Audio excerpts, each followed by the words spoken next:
Hello guys, welcome to my channel গরম মশলা with MG. সম্পূর্ণ নিরামিষ ভীষণই টেস্টি শিমের একটা রেসিপি নিয়ে চলে এসেছি। তার জন্য 500 গ্রাম শিমকে দেখুন আমি এরকমভাবে কেটে নিয়েছি। বড় শিমগুলোকে দুভাগ করে দিয়েছি আর ছোটোগুলোকে আমি আস্তই রেখেছি। একটা মাঝারি সাইজের বেগুনকে লম্বালম্বিভাবে কেটে বেগুনের মধ্যে নুন আর হলুদ মাখিয়ে একটু রেখে দিচ্ছি, যার ফলে বেগুনটা নরম হয়ে যাবে। দুটো মিডিয়াম সাইজের আলুকেও লম্বালম্বিভাবে কেটে নিয়েছি। কড়াইতে 3 থেকে 4 চামচ সর্ষের তেল দিয়ে দিলাম। সমস্ত সবজিগুলো একইভাবে লম্বালম্বিভাবে কেটে নিলে কিন্তু দেখতেও ভালো লাগে, খেতেও ভালো লাগবে। গরম তেলের মধ্যে বিউলির ডালের বড়ি দিয়ে বড়িটাকে আমি ওই 1.5 মিনিট মতো একটু ভেজে নিয়ে তুলে নিলাম। ওই তেলের মধ্যে এইবার আমি দিয়ে দিচ্ছি কেটে রাখা আলুটা। আলু দিয়ে একটু 2-3 মিনিট নাড়াচাড়া করে নিয়ে আলুটাকে আমি ঢেকে দেব। এর ফলে কিন্তু রান্নাটা তাড়াতাড়ি হয়ে যাবে।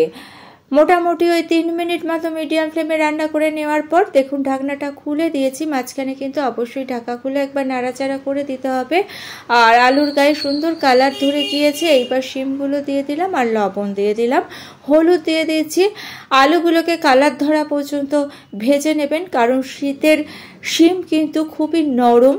এখন যেহেতু কচি শিম উঠেছে তাই রান্না করতে বেশিক্ষণ সময় লাগবে না। কড়াইটাকে আমি ঢেকে দিয়েছি ওই 4 মিনিটের জন্য।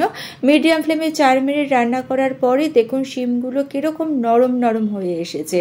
সেই জন্যই বলেছিলাম যে আলুটাকে লাল করে ভেজে নেবেন, তাহলে আলু সেদ্ধ হতে আলাদা করে আর বেশি সময় লাগবে না।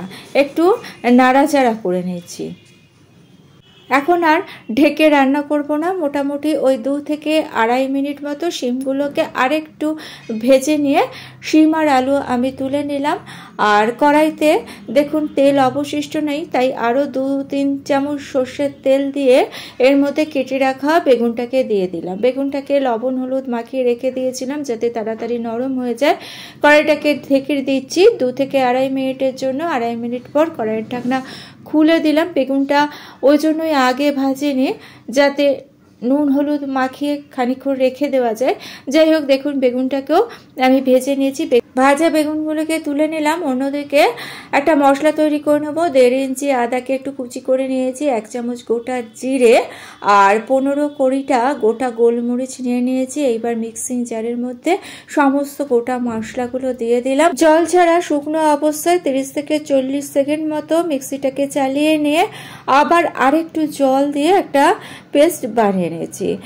আর কড়াইয়ের মধ্যে দিয়ে দিচ্ছি গোটা জিরে আর গোটা শুকনো লঙ্কা ফোড়ন। 8-10 সেকেন্ড ফোড়নটাকে আমি ভেজে নিচ্ছি। 8-10 সেকেন্ড মতো ফোড়নটাকে ভেজে নিয়ে এর মধ্যে অ্যাড করে দিচ্ছি তৈরি করে রাখা মশলাটা।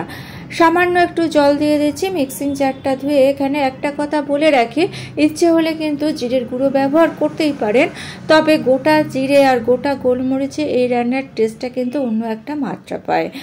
আর এই মশলার মধ্যে আমি হলুদ আর একটু ঝাল লঙ্কার গুঁড়ো অ্যাড করে দিয়েছি। লঙ্কার গুঁড়োটা আপনারা নিজেদের পছন্দ অনুযায়ী দেবেন, ভালো না লাগলে দেবেন না। এইবার মশলাটাকে আমি একটু ওই 2 মিনিট মতো কষে নিয়েছি। কষে নিয়ে শিম আর আলুটাকে দিয়ে দিলাম। শিম আলু দিয়ে মশলার সঙ্গে খুব ভালো করে কষে নিচ্ছি। খুব সাধারণ একটা রান্না। এসব রান্নাগুলো কিন্তু পুরানো দিনের রান্না, তবে এই রান্নার টেস্ট কিন্তু খুবই ভালো হয়।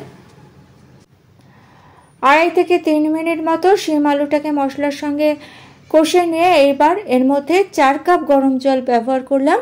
যেহেতু একটু ঝোল থাকবে তাই জলের পরিমাণ বেশি দিয়েছি। লবণ দিয়ে দিলাম। আর জলটা অবশ্যই গরম জল দেওয়ার চেষ্টা করবেন, টেস্টও ভালো হবে, টাইমও কম লাগবে। 5 মিনিট মতো আমি মিডিয়াম ফ্লেমে রান্না করে নিয়েছি। এইবার একটু চেক করে নিতে হবে। দেখুন শিম কিন্তু সুন্দরভাবে সেদ্ধ হয়ে গিয়েছে। শীতের কচি শিম সেদ্ধ হতে বেশি সময় লাগে না। আলুও সেদ্ধ হয়ে গিয়েছে। এইবার ভেজে রাখা বেগুনগুলো দিয়ে দিলাম।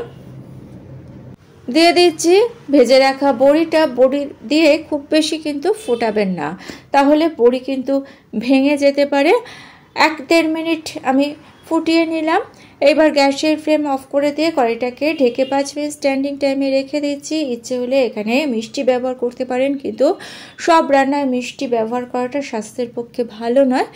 যাই হোক, 5 মিনিট স্ট্যান্ডিং টাইমে রেখে দেওয়ার পর কড়াইয়ের ঢাকনা খুলে দিয়েছি। আমাদের শিম, আলু, বড়ি, বেগুনের নিরামিষ ঝোল পরিবেশনের জন্য একেবারে রেডি। ভিডিওটা ভালো লেগে থাকলে চ্যানেলটিকে সাবস্ক্রাইব করে নিয়ে পাশে থাকা বেল আইকনটা প্রেস করে দিয়ে অল অপশনটা ক্লিক করে দেবেন, তাহলে যখনই নতুন কোনো ভিডিও আপলোড করব তার নোটিফিকেশন আপনাদের কাছে পৌঁছে যাবে। আজকে তাহলে এই পর্যন্ত। Thanks for watching.